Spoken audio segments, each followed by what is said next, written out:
আসসালামু আলাইকুম ওয়া রাহমাতুল্লাহি ওয়া বারাকাতুহু। আমি একটা কথা বলতে এসেছি যে তুমি ৫ ওয়াক্ত তো নামাজ পড়োনি। দেখো, আমি এই কথাটা তোমার মনে ব্যথা দেওয়ার জন্য, আমি কারোর মনে ব্যথা দেওয়ার জন্য ভিডিওটা করিনি। ভিডিওটা করেছি এই কারণের জন্যেই যে কালকে শুক্রবার। তুমি তো ৫ ওয়াক্ত নামাজ পড়োনি। ১ ওয়াক্ত তো পড়ো। জুম্মার দিনটা অন্তত যাও। আল্লাহর রহমতে তোমার ভালো লাগবে নামাজটা পড়ে। নামাজটা পড়ে ভালো লাগলে তোমার নিজে নিজেকে খারাপ লাগবে যে আমি শুক্রবারটা পড়তে পারলাম, আর ৫ ওয়াক্ত তো পড়তে পারবো না। শুক্রবারটা যাও, ইনশাআল্লাহ ৫ ওয়াক্তটা পড়তে পারবে। একটুখানি চেষ্টা করে দেখো, আল্লাহর রহমতে সবই হবে।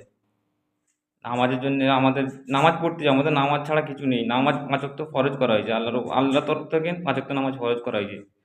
যে কোনো হালতে আমাদের নামাজ পড়তেই হবে। আমরা ৫ ওয়াক্ত খেতে পারতেছি, ৫ ওয়াক্ত শুতে পারতেছি, সব রকম সব জিনিসটা সব রকম সময় সময় করছি।